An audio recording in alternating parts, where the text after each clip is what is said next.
Bismillah ar-Rahman ar-Rahim. Welcome back. It is exactly 8:57 a.m. News and views on Salam Media. We are now going to be talking with Brother Abdullah Wadia. He is with DLS Safaris, and sad to say, he's going to be talking to us about the tragedy that occurred at the Kruger Park at the Malalani Gate on the weekend. Sadly, it was a Muslim brother from Pitt Retief. Abdullah Wadia, Assalamu alaikum, welcome to the program. I'm really sorry that we talk under such sad circumstances. Wassalam, my sister Julia. How are you? Hope you well. Hope everybody is well. Yes. Unfortunately, a truly sad moment. It's a very, very unforeseen and unfortunate circumstance that occurred at the Malalan Gate. These things are what we call something that doesn't happen normally. And Sister Julie, it's a very tragic thing that has happened on that day. All right, you with DLS tours or safaris, DLS Safaris, you're the owner, which obviously indicates that you are based out there and you take tour groups out on a regular basis. When last have you come across a tragedy, something similar to what we'd heard about on the weekend? Okay, Julie, firstly, a tragedy like this has been a while in the Kruger National Park. I'm talking about Kruger National Park, right? We haven't had a tragedy like this in a while. Unfortunate circumstances happen in other game parks. For my knowledge, it's the Pilansberg Game Reserve, where there was a Spanish international that got off the vehicle, for example, and unfortunately was killed by an elephant as well. In the Kruger, something of this magnitude in terms of elephant killing somebody hasn't occurred in a while, but there has been charges or incidents where cars were basically damaged or vehicles were damaged but that was truly because of guest negligence, unfortunately. Look, it's the wild bush out here. It's the national park. It's not a zoo here. But this incident particularly, this was totally not the fault of the person, of the marhum. Obviously, the marhum got off the vehicle in a designated area when normally myself and a lot of people would alight from the vehicle because you are allowed to alight from the vehicle. And anyway, the area where the marhum alighted was totally accepted and you could alight from the vehicle, like I said. The incident, however, was totally unfortunate and sad, as it could have been anybody because we are regular in the park. I'm basically in the park on a daily basis or weekly basis. And incidents like this don't occur regularly, but unfortunately, this incident occurred at the day, at the time, apparently, from what I've understood and what I've heard, that the grandchildren of the gentleman came out of the vehicle as well, and they ran towards the area where the elephant was situated. And obviously, they haven't seen the elephant hasn't been seen by them, but I think the grandfather noted it. And if you look at the area exactly where the elephant was, it's from the first gate of the reception till about the bridge where you are allowed to walk. So normally, a lot of people come out, park their car next to them and walk to reception. It's just so unfortunate that this incident occurred on that day. Sadly, it is the will of Allah subhanahu wa ta'ala. We know as Muslims, we have to accept that our birth and our death is preordained by Allah subhanahu wa ta'ala. And very sadly, for the family, it's a very, very sad time. But his time was there. It happened this way. This is the way it was meant to have happened. However, we also need to understand, and as you've indicated, the guests were in a very safe zone, a permissible zone. So the guest was not at fault at all, which further indicates this was the will of Allah subhanahu wa ta'ala. May he rest in peace, and our heartfelt condolences to his heartbroken family. But let's move on then and talk about safety tips when one visits game reserves, because I think we become a bit lax, or we kind of think that this won't happen to us. And why is it, with you being in this industry for a very long time, why do you believe that the elephant then charged And do you think he felt threatened? Was he sick, perhaps?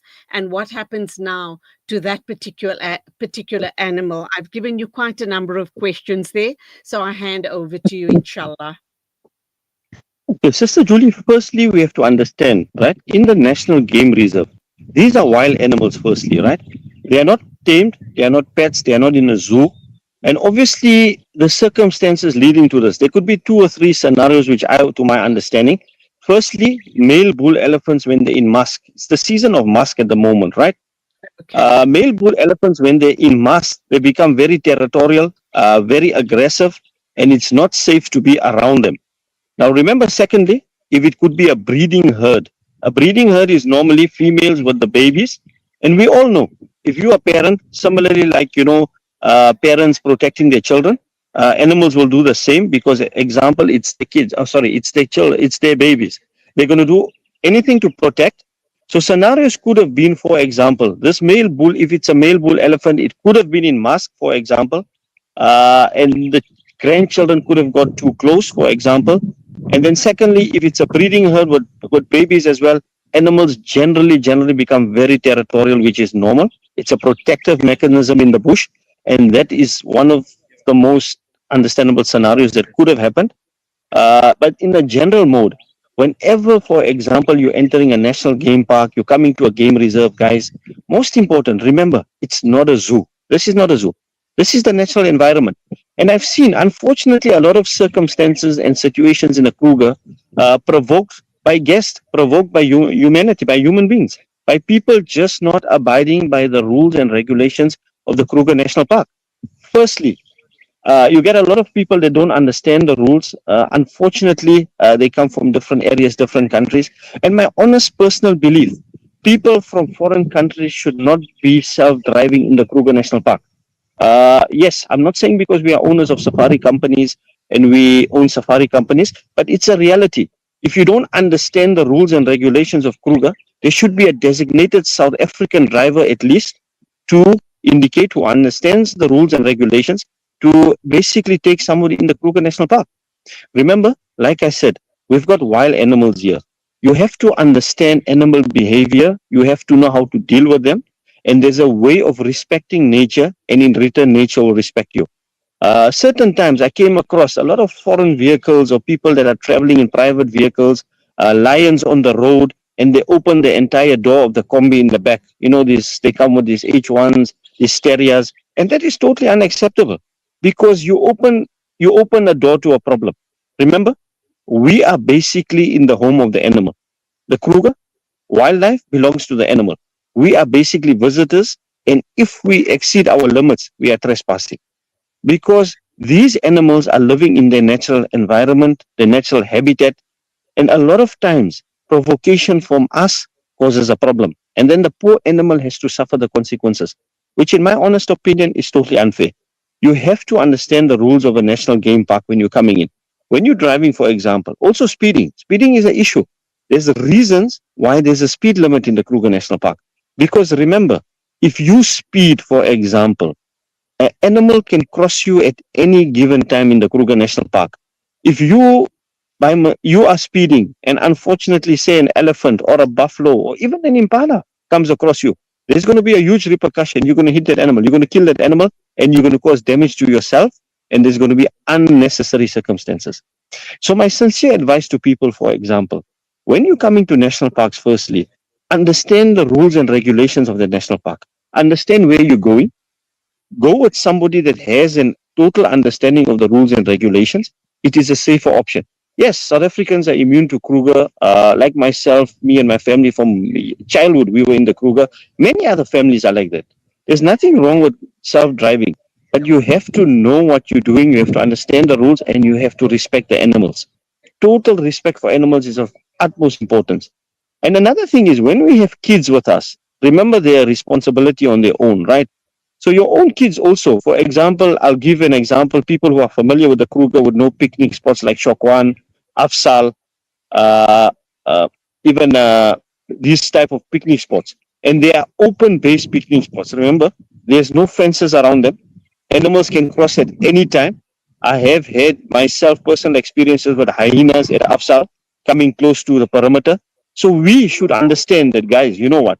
If we've got small ones, we are coming there, we have children, we have to look after them, take care of them, and always be in close proximity of the shops, of the areas where it's common, where there's a lot of people, to avoid any incidents. And unfortunately, nowadays, it's become a trend which I've picked up in the Kruger. If there's an animal, for example, coming to one of these spots, the selfies, people want to take selfies with an animal. Come now, guys. Realistically, these are wild animals. You cannot take selfies with them. I've witnessed that at Shokwane many times. We have a lot of international and even local guests that don't understand this. They see an elephant, for example, and want to go and take a selfie with an elephant, which is a natural wild animal. It's unpermitted, unfenced. And my brothers and sisters, you are looking for your own downfall because now you are provoking something that you're not supposed to. There's a reason why we maintain distances. We understand animals. Like, for example, if a male bull elephant is on the road, for example, the right of way belongs to the elephant. You cannot do funny things. You cannot do things to provoke it. I've seen a lot of people try and hooter, press the horn, try and push the elephant off the road, which is totally unacceptable, guys. It's totally, totally unacceptable. Okay. These Abdullah, animals belong in the group. let me ask you this question regarding this particular animal. Obviously, you as game rangers and guides can identify the animals after an incident. What happens to the particular animal? Does it mean because it's been aggressive and somebody got injured, maimed, or possibly killed in that particular instant? Is there any measures that Kruger Park or rangers like yourself and guides like yourself would take regarding that particular animal is concerned? Because it would be cruel. I'm sure it doesn't happen, but I'm just kind of wondering what sort of safety measures are being put in to further protect other people. It would be cruel to kill off that animal, would it not? Most definitely, Sister Julie. Firstly, remember it's not appropriate and not right, right? That would be under the jurisdiction of the South African National Park. That means the ranger management and management of South African National Park will take a decision based on that, right? But we don't do that because that's totally not called for. I mean, that's an animal living in his natural environment, right? Firstly, we've got to understand this. The animal has been in his natural environment. Yes, the incident is very, very unfortunate and very, very unforeseen. And like I've mentioned before, it was a designated area where you can alight from the vehicle. The marhum, the person that has passed away, was not at fault at all. It's just unfortunate that the kids got too close to the elephant. Obviously, that animal cannot be put down unnecessary because it's not fair onto the animal. The animal belongs in a wildlife, it belongs in nature. And like I always say, we have to, as people, when we're entering these game parks, for example, so going forward, for example, even in the designated areas that we have that you can alight, it's at your own risk. Very, very important to understand. At your own risk, you have to be cautious, you have to be vigilant, and you have to understand the environment you're in. Very important, right? So, for example, whenever you're coming close to a gate, I've seen this at Kruger Gate as well. Kruger Gate, between the reception gate and the main gate, there's a river as well. There's a statue of Paul Kruger. Many times, elephants have been seen there. Hyenas were seen on occasions, wild animals. So what we have to do, we have to understand it, guys.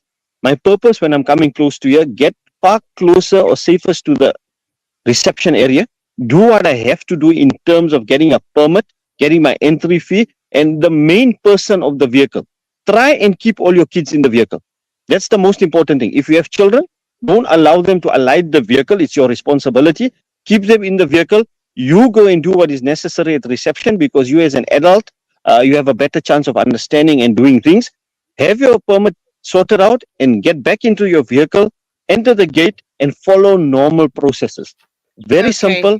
Eh, Sorry, just to wrap up then, Abdullah, No thank you problem. for the information that you've shared with us.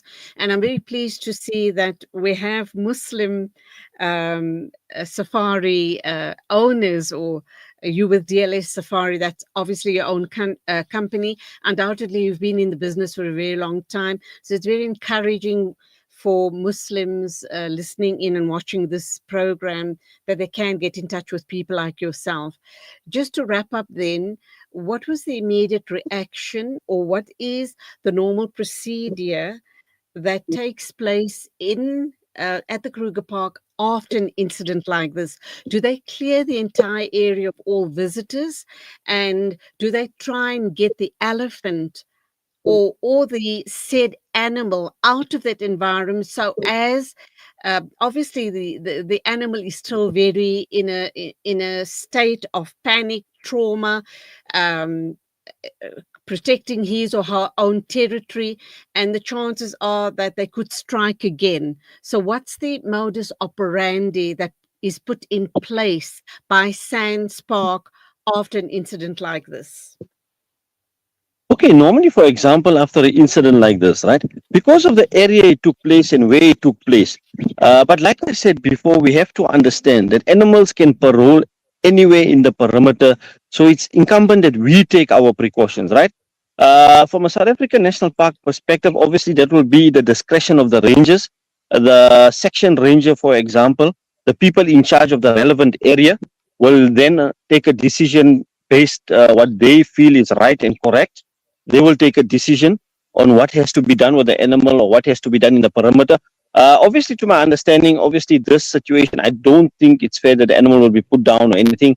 But stringent measures in future, obviously, will be considered, which I could say they will take a decision and understand what's the best way to go forward. But from my total understanding, it's up to us now that as people that remember once we're entering this perimeter, there's certain things we have to take into consideration, and guys, we have to take extra precaution because this is the natural environment of the wild again.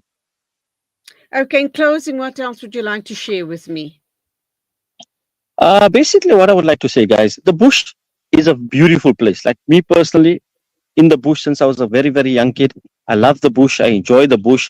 It's a very, very lovely environment.